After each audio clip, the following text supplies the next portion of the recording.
Good morning everyone. आज मैं आप लोगों को हिंदी व्याकरण में संबंध बोधक शब्द जैसे प्रीपोजिशन इंग्लिश में बोलते हैं उसके बारे में पढ़ाऊंगी। उससे पहले आप लोग मेरे वीडियो को लाइक और सब्सक्राइब कर दीजिए। चलिए तो आज का क्लास स्टार्ट करते हैं। संबंध बोधक शब्द क्या होता है? जो मतलब एक दूसरे से संबंध स्थापित करते हैं, है ना, शब्दों के द्वारा। जैसे इसमें किसके द्वारा, अब यही देखिए एग्जाम्पल, साधु के पास एक कमंडल और एक लकड़ी की छड़ी है। तो इसमें एक कमंडल और एक लकड़ी को किसके द्वारा जोड़ा गया, संबंध स्थापित किया, के पास, है ना। साधु के पास, के लिए, के समान, के साथ, के कारण, के बाहर, के ऊपर, ये इन सारे शब्दों के द्वारा जो एक दूसरे से संबंधित होते हैं जो वाक्य और शब्द, उसे वहीं पे क्या होगा, संबंधबोधक शब्द कहलाएंगे। ठीक है। जो शब्द वाक्य में आए हुए किसी शब्द या वाक्य के अन्य शब्दों के साथ यानी दूसरे शब्दों के साथ जो संबंध बताते हैं, जो संबंध स्थापित करते हैं, वे संबंधबोधक अव्यय कहलाएंगे। ठीक है। संबंध बोधक अव्यय के भी कई भेद होते हैं। इसे 14 भेद हैं जिसके बारे में आपको बताऊंगी। पहला तो कालवाचक। कालवाचक क्या होता है, समय के अनुसार, है ना। जो के बाद हो, के पश्चात हो, के उपरांत हो, के अनंतर हो, न के बाद, हम कहेंगे कल के बाद ये काम होगा, है ना। तो के पश्चात, उसके कल के पश्चात हम आएंगे, है ना। तो ये सब क्या हो जाएंगे, कालवाचक संबंधबोधक अव्यय होंगे।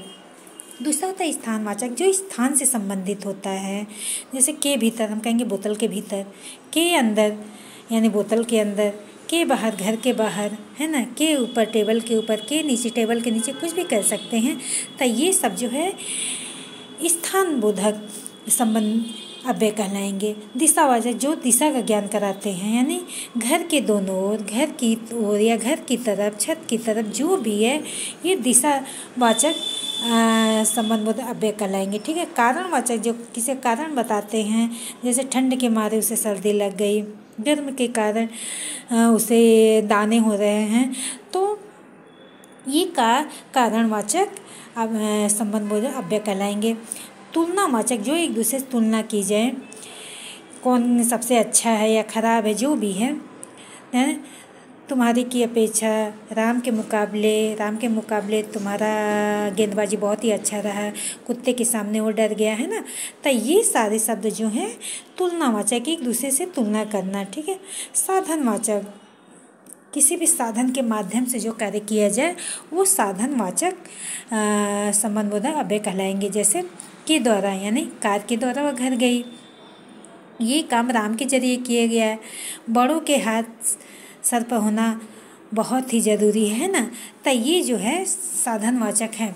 संग्रहवाचक, संग्रह यानी इकट्ठा करना, जानते हैं आप लोग।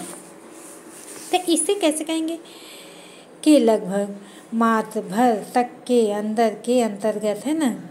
मात्र इतना ही चावल दे दो। अगला है हमारा उद्देश्यवाचक, किसी चीज़ का उद्देश्य हो, के लिए, की खातिर, के अर्थ में, व्यर्थ के अर्थ में आप परेशान हो, है ना। तो ये उद्देश्य, ये राम के लिए ये मिठाई लेते जाओ, तो इसका उद्देश्य कि राम के लिए ही ले जाना है। ठीक है।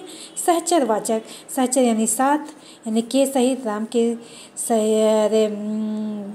गाय सहित बछड़ा भी दे दो, के साथ यानी राम के साथ तुम भी चले जाओ, के संग ये भी वही हो गया एग्जाम्पल, है ना। तो ये सहचरवाचक संबंधबोधक अव्यय कहलाएंगे। सादृश्यवाचक, सादृश्य यानी उसी के समान दिखने वाला या उसी के समान, तो के समान, के जैसे, के तुल्य, ये सब सादृश्यवाचक संबंधबोधक अव्यय कहलाएंगे।